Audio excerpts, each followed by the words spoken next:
The Chicago Bears have had a very busy offseason. Firing John Fox, yes!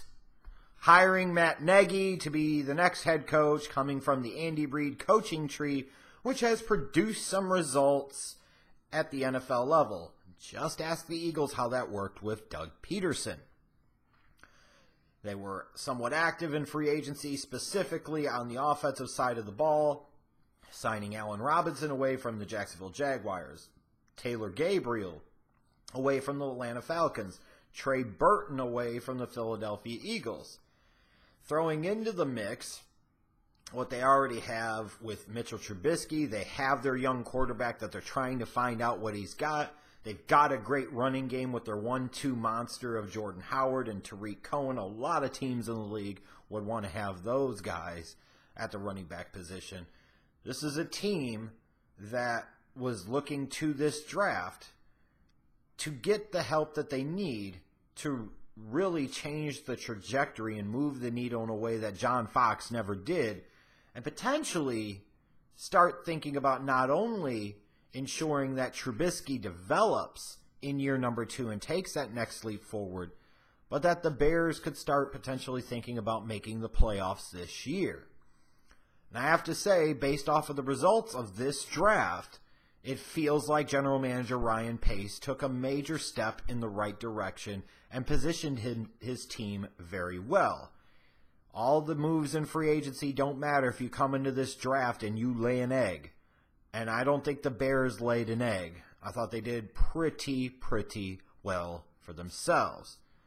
Now, let me say this, of course. In an ideal world, Quentin Nelson would have been there for the Chicago Bears at pick 8. If he was there, he's the guy and everybody knows it. But as we got closer to the draft, and just in general, I don't know that I ever thought it was that realistic that he was going to be there at 8. It was going to take a wing and a prayer, a hope and a miracle for him to pass by Denver, by Indianapolis, and Tampa Bay. They were all 3 logical destination points for him. And we saw Nelson ended up going 6 to the Colts. And if he didn't go there, I'm pretty sure he would have went 7 to the Buccaneers. But I had been preparing for months for the possibility of, based off of the way this draft was laid out, and based off of the type of talent that was there, that the Bears were going to need to look to the defensive side of the ball, because that was most likely going to be the place where they spent their first-round pick. Because the defensive talent at the top of this draft was vastly superior than the offensive talent, and that's just the way it was. Unless you were going to reach for an offensive tackle, and thankfully the Bears didn't do that. Now, they were in a position where potentially a team could have thought about trading up to their slot to take one of the quarterbacks, but the Bears didn't blink. It's not really Ryan Pace's MO to trade down in round 1. He hasn't done so yet, and I don't think this was the right year to do it based off of the way the board broke down. And when you get to pick 8, and you've got somebody that you feel can be a real difference maker in that next great Chicago Bears inside linebacker in Roquan Smith, you have to trust in Vic Fangio, your top-notch defensive coordinator, that he's going to get the most out of this guy, and that pick is going to be validated with future Pro Bowl appearances, which is what I fully anticipate happens here. Now, some of you may point out that I had a higher grade on Tremaine Edmonds, and yes, in an ideal world, I would have been perfectly fine with Tremaine Edmonds, maybe even a little bit happier. But just because I had a preference on guy A doesn't mean that I didn't really like Roquan Smith, guy B. Even when you look at my scouting report on this channel for him, I said in the title, he's a stud. That means I had very little to no doubt that he's going to be a long-term impact player for the Chicago Bears at the NFL level. So I'm incredibly excited about the possibility of what it means to get an impact athlete like Roquan Smith in the middle of that Bears defense in that linebacking core at a place they really needed help. They really needed somebody like him. I think that need was far greater than a lot of people really gave it credit for. They focused on the offensive side of the ball, and they may have focused on edge rusher.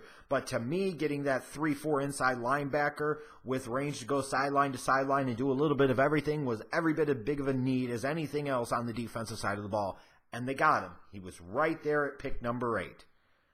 You know, you got your potential future star, your next great Bears middle linebacker. Then we come to round 2. And starting in late round 1 with pick 20, when Ragnow went to the Lions, you saw a run on these interior offensive linemen. With Billy Price going to the Bengals at 21, with Isaiah Wynn, even if he plays tackle, went 23 to the Patriots. Then you see Austin Corbett, Will Hernandez. The Bears had to be pretty happy at that point at pick 39 that James Daniels, the center from Iowa, was still on the board. Now, I never had a round 1 grade on him, and in an ideal world, I would have preferred to have Will Hernandez if Will Hernandez fell to him, but he didn't. And I know there are some Bears fans that are looking at this that would have really, really wanted Harold Landry here and really wanted this team to address the edge rush position. And I totally and completely get that based off of the way you may have felt the board broke down. But ultimately, you already addressed the linebacking position once. You still have multiple holes on that offensive line. And you weren't really going to be able to effectively address the tackles, which is the real concern in this draft. So why not beef up the middle? James Daniels is a great athlete. You get their offensive line coach coming from Notre Dame and the great work he did there over the years. I expect him to be able to put in great work with James Daniels, and you're looking at a high-end NFL center in the next couple of years. James Daniels is much more important to the health and future well-being and progression of Mitchell Trubisky than Harold Landry was. James Daniels was the pick, and I applaud Ryan Pace for making the right pick, because after him there was a bit of a drop-off to the next set of interior offensive linemen. So it was a good deal. You can imagine, though, how absolutely giddy I was when the Bears got aggressive, traded back up to pick 51 in round 2, and then for God's sakes took one of my dudes in this draft, Anthony Miller, the wide receiver from Memphis. He's a stud. I had him as my number 2 rated wide receiver in this entire draft, just a small tick behind Calvin Ridley. I fully believe in Anthony Miller, and I couldn't believe when this actually happened. I was hoping maybe he would fall to round 3, and at that point in time, maybe the Bears would want to package up their 2 fourth-rounders to move up to get him, or maybe something else would happen. They went up and they got him. I was floored. I'm still a little bit beside myself just in terms of sheer excitement. He's a guy that can make an impact now. He's another guy that can help your young quarterback in Trubisky. So I'm beyond ecstatic. And yes, I know what you're going to say about the giving up the future second-round pick next year. Well, if Miller is the guy that I'm saying he can be, then you're not going to care very much. Also, number 2, let's worry about next year come next year. It's kind of like some of the overreaction by me, especially when it came to the trading up from 3 to 2 for Trubisky. The Bears ultimately didn't need to, but they did. But they came into this draft, to be fair, without a third-round pick and found a way to get a second-round pick. So let's worry about the 2019 draft as we get closer to the 2019 draft and see where this team is situated. Maybe that would be the time, if this team is close to the playoffs or makes the playoffs, that they might bump back in round number 1 to accumulate some of the lost draft pick currency that they don't have right now. But if you're telling me this was their draft, Roquan Smith, James Daniels, and Anthony Miller, I'm excited.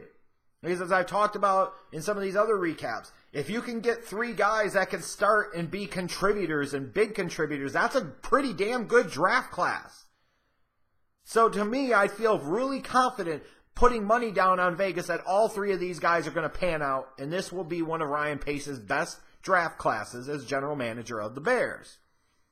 Now, when we get to day 3, I know a lot of Bears fans and some of the Bears media felt like the team jumped the shark a little bit and kind of went off the rails based off of the good vibes and feelings and the success of the first 2 days. And look, I understand. I did not have a 4th-round grade on Joel Iggy. I did not. Bilal Nichols, the 5th-round pick, kind of about where I had him graded, but there were still, to me, better players on the board. Kylie Fitz in round 6. I thought he was a bit of a potential steal here. Javon Wims, the receiver from Georgia in round 7. You're gambling on size and athletic upside. But you look at day 3, and especially with the picks in rounds 4 and 5, there were a lot of people that were upset about those picks that you could clearly tell had actually never watched these guys play. Just because you don't know the name, just because you don't know the player, just because you've never actually seen the player, doesn't automatically mean that that's a bad pick. I use this example.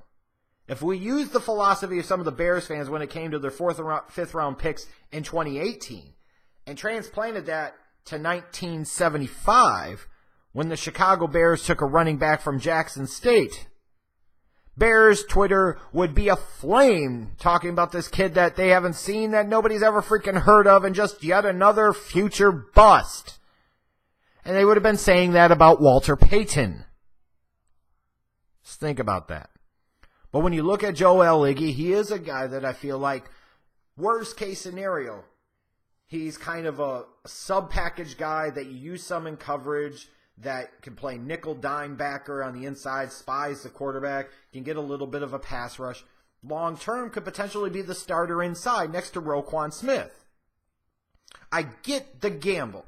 Yes, there were better players available. Yes, there were players I may have taken over Joel Iggy, but I do not have as much of a fundamental problem with them drafting him as maybe others do. And Bilal Nichols, he was playing out of position, I felt like, at Delaware in 2017. Flip him out as a 5 technique. I feel like more as natural athleticism shows. And he's a guy, worst case scenario, that could be a rotational player for you. And let's be honest. If you're getting guys in the 5th round that can at least be rotational players for you, then it's probably a solid draft pick.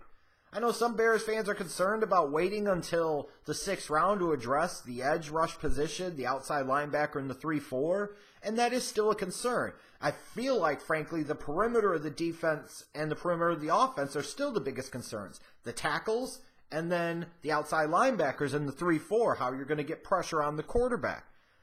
But that's kind of the way the draft board broke down. I'm sorry, I would take James Daniels over Harold Landry. I'm not sitting there and taking Marcus Davenport over Roquan Smith in round 1 as an example. And I'm most certainly not going to complain about them drafting Anthony Miller in round 2 instead of reaching for massive reach for an edge rusher. It's kind of the way the draft broke down and played out. It wasn't the best draft for edge rushers. So the Bears did what they did. And even then, Kylie Fitz is a guy who battled some injuries the past couple of years, but he has athletic upside. Let's see what happens when he gets into the Bears' defensive system and see what Fangio can do if he coaches him up a little bit. I still felt like this was a really good draft. Smith is going to be a star. James Daniels should be a long-term, high-level starter inside on that offensive line. Anthony Miller is going to be a consistent presence as the number 2 wide receiver in that Bears receiving core next to Allen Robinson. I'm giddy excited. I think you'll hear about him playing in the slot, but I really think he can play outside too, and I think that's ultimately where he's going to be at some point. I think Iggy has some upside and potential. Same thing with Nichols and same thing with Fitz.